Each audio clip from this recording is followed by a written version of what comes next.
Magandang araw. Ngayon po pala ay andito kami sa Kamarin, Caloocan para maghanap ng aircon repair shop.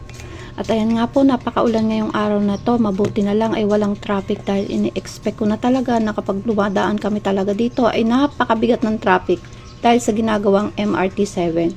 At habang nasa biyahe kami ay nadaanan namin tong Mangboy Alfredo's Lugawan. Maraming beses na din nga po pala kaming napakain dito kaya una ko pong in-order sa kanila ay ang kanilang pangmalakasang lugaw bagnet at talaga namang mapapawaw ka sa dami ng servings at topping sa napaka-crispy ng kanilang bagnet. At ngayon nga po pala ay ang in-order namin ay ang kanilang tapsilog. Shoutout kay kuya na nagpaalam muna ako kung pwede ko siyang isama sa aking video at pumayag naman po siya. At ayan nga po, after na akong magbayad ay nilibot-libot ko po muna ang kanilang pwesto upang makita kung ano nga ba ang mga pagkain na pwede nyong ma-order kung kayo ay mapapadaan dito.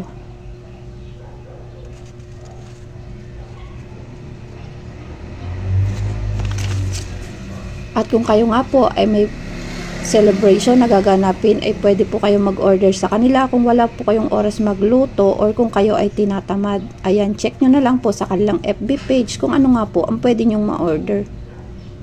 Isa nga po sa nagustuhan ko sa lugar na to ay talagang napakalinis at very organized ang kanilang lugar.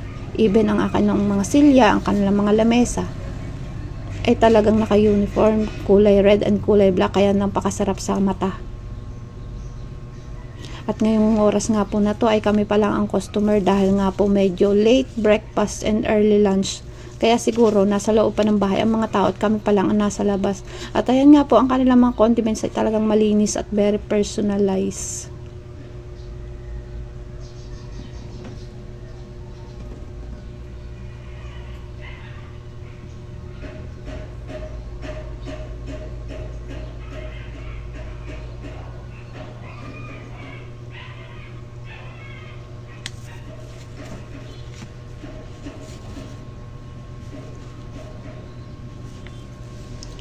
At ayan nga po, dahil malamig ang panahon at umuulan ay nag-order na rin ako ng kape at masarap din po siyang kasalo ng ating tapsilog.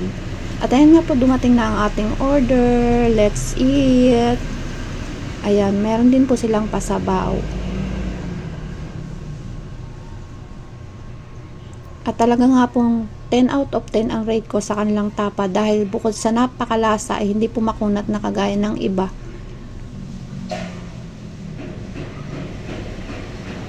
Ayun lang po guys. Thank you for watching. God bless us all. Bye-bye!